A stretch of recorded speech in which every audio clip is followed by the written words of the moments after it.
Hi అండి అందరికీ. Daily ఒక రాగి లడ్డు తింటే చాలా హెల్తీగా ఉండొచ్చు. ఎలా చేసుకోవాలో చూపిస్తాను చూడండి. ఇప్పుడు ఒక కడాయి పెట్టుకొని కొంచెం గీ వేసుకొని డ్రై ఫ్రూట్స్ ఫ్రై చేసుకొని పక్కన పెట్టుకోవాలి. ఇప్పుడు మళ్ళీ అదే కడాయి పెట్టుకొని ఒక కప్పు రాగి పిండి వేసుకోవాలి.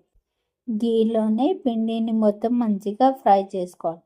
ఫ్రై అయిన పిండి అంతా ఒక ప్లేట్లోకి వేసుకోవాలి. పిండి చల్లగా అయ్యే వరకు బెల్లం పాకం చేసుకుందాం. ఇప్పుడు ఒక గిన్నెలో ఒక కప్పు బెల్లం వేసుకోవాలి.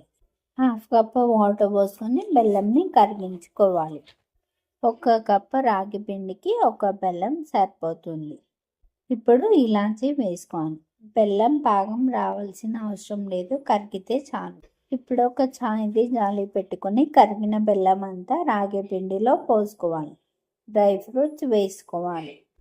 పాకం వేడిగా ఉంటుంది కాబట్టి స్పూన్తో కలుపుకోవాలి. చూడండి, ఇలా ముద్దలాగా కలుపుకోవాలి. ఇందులో కొంచెం పిండి తీసుకొని రౌండ్గా లడ్డూలాగా చేసుకోవాలి. అలానే పిండి మొత్తం చేసుకోవాలి. అంతే అండి, టేస్టీ అండ్ హెల్తీ రాగి లడ్డు రెడీ అయింది.